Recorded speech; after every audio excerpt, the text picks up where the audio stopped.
The map we are examining predates Boval's by a processional cycle, stemming from a fundamental consideration. Do other monuments on the Giza plateau form part of a global project? Must be Giza be interpreted in its entirety from east to west? My work has precisely focused on identifying new monuments that are consistently compatible with the architecture of the pyramids and Sphinx, exhibiting features different than the pyramids and Sphinx, but compatible to the concept of megalithic structure.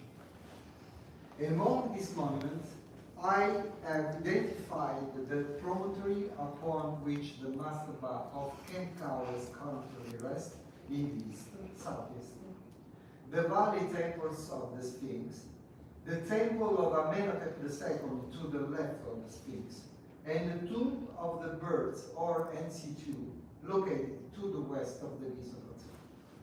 All these monuments demonstrate an interrelationship based on three principal mathematical constants, pi, phi, and epsilon, and a perfect anatomical correlation.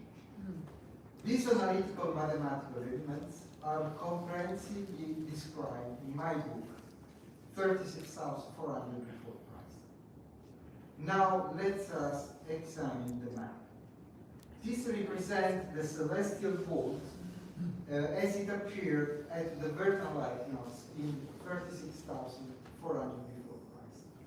The sun is at the dome, while the cosmos is precisely to the east, directly opposite the Sphinx, and at the same angular orientation as the monument relative to the east. The position of the Orion constellation is perfectly on the celestial meridian. Of particular interest is the precise placement of the star Almita, the largest star in Orion's belt, which is perpendicularly aligned with the Great Pyramid, the largest among the pyramids of the Giza plateau. In the correlation of Boval's, on the meridian is the star Mintaka that is connected uncorrectly with the Great Pyramid. That is why, in my opinion, the correlation proposed by Boval is incorrect. Equally noteworthy is the position of the star Sirius and the Canis Major constellation. In Boval's alignment, Sirius was below the celestial horizon and therefore invisible. Symbolically, the presence of Sirius associated with the goddess Isis is fundamentally important, as the goddess played a crucial role in the history of the Tzeftepi, as described in the Egyptian myth.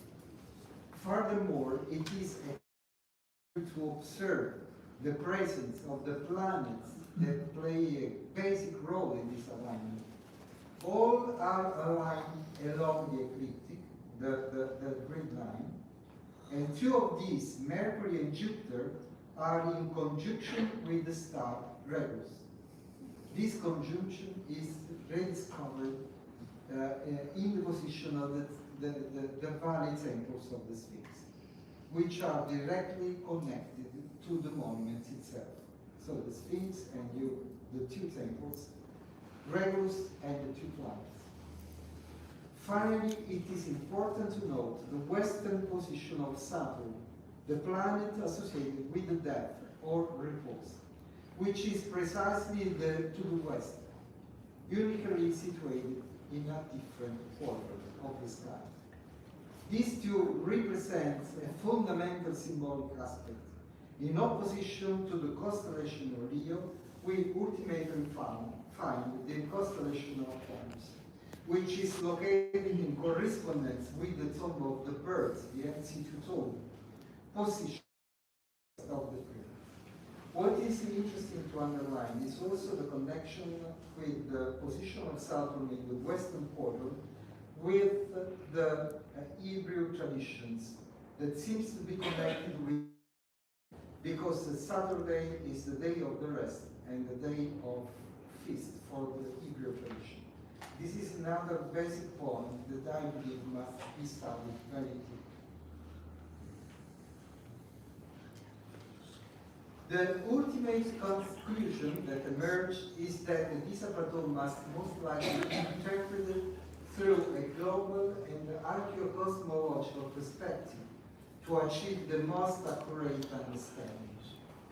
This approach aligns with the origin of the sacred design of the Giza plateau, according to the classic writers such as Manetho, for example, or Herodotus, Giorgio Sincello, Giuseppe Flavio, and so on, and according to some interesting artifacts like the Papyrus of Turin or Royal Camp, that dates back to 36,400 before Christ, a period in which a highly advanced civilization encoded its astronomical, spiritual, and initiatic knowledge within the monumental architecture and topographical alignments of the area.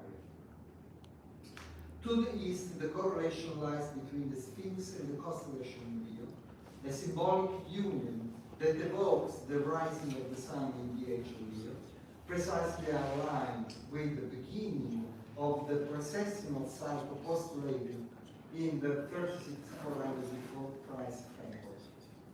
The temples near the Sphinx show significant alignments with the planets Mercury and Jupiter, suggesting a deliberate encoding of celestial mechanics and planetary influence in the sacred geometry of the complex. I want also underline an important detail that refers to the two temples beneath the pyramid, because their sites develop according to the sites, some parameters of the two planets, Mercury and Jupiter. So some parameters of the planets processing by a mathematical model gives as result exactly the dimensions of the temples. And according to constants, the pi and phi. That is why the temples could be connected with the planets Jupiter and Mercury. There is a mathematical result that suggests the possible connection between the temples and the planets.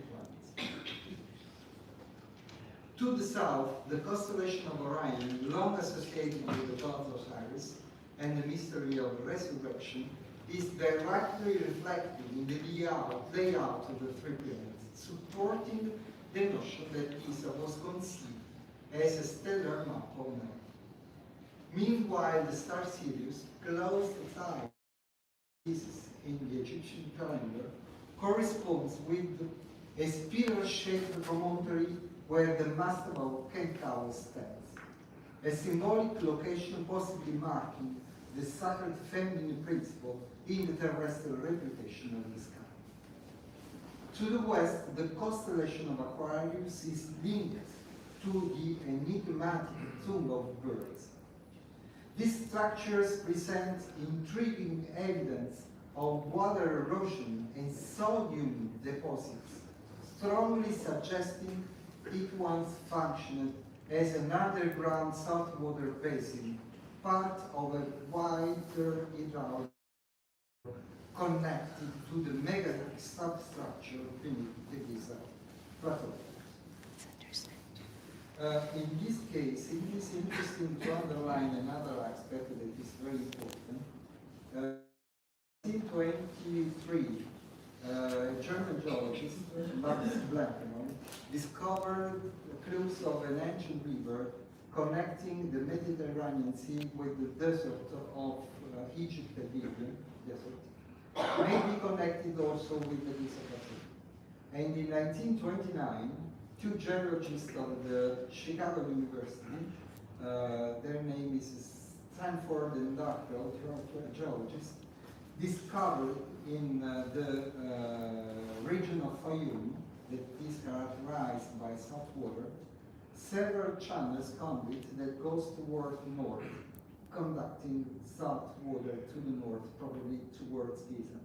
That is why it's very important the function of the tomb of the birds, its channel conduits in the underground, and the presence of sodium on the wall. All these astronomical correlation, architectural elements, and geophysical features are not random. They reflect a coherent and complex plan rooted in primordial science and cosmic consciousness, pointing back to the golden age of knowledge, precisely at 36,400 before Christ. It is within this context that the Giza plateau must be understood, not merely as a funerary complex of the 4th dynasty, but as a cosmic archive encoded by a forgotten civilization whose legacy continues to shape human consciousness across time. Why I am convinced that the pyramids were not constructed during the dynastic period. Firstly, this conviction stems from their unique architectural characteristics, the specific type of blocks utilized, and the limited quality of tools available to the ancient Egyptians. More significantly, it is supported by the complete absence of funerary remains, which have never been found within the pyramids. Furthermore, there is a total lack of inscriptions, with the single exception of the Pisces cartouche, a finding that only Zaki continues to assert as original. Finally, scientific evidence also provides very precise insights. Carbon-14 dating, for instance, performed on certain organic artifacts discovered on the pyramid of Khufu, yields data that is truly inconsistent with conventional logic. To the extent that, according to from analysis laboratories in Switzerland and in the United States, the lower part of the pyramid was constructed after its upper section. So it is, of course, incorrect. In essence, there is no serious method for obtaining precise information about these monuments, other than by employing multidisciplinary model and advanced technology that I believe is the only pattern to follow. Of course, such an approach must be compatible with the study and analysis required for particularly complex structures, unlike muon technology, for example, which in 10 years has produced no scientifically relevant results, only announcement devoid of objective evidence. What do I mean by a multidisciplinary model? And what are the bases upon which to propose an analytical plan that could lead to objectively relevant results? First and foremost, it is essential to enter in the minds of Giza's people. If the civilization that created these monuments was indeed an advanced one, then we must endeavor to understand its language and what could be the most effective approach. The phonetic form. This involves exploring the primordial scripts hermetically integrated into the monuments themselves. The challenge here lies in identifying incomprehensible alphabetic form, as has been the case with many artifacts, particularly in South America, which bear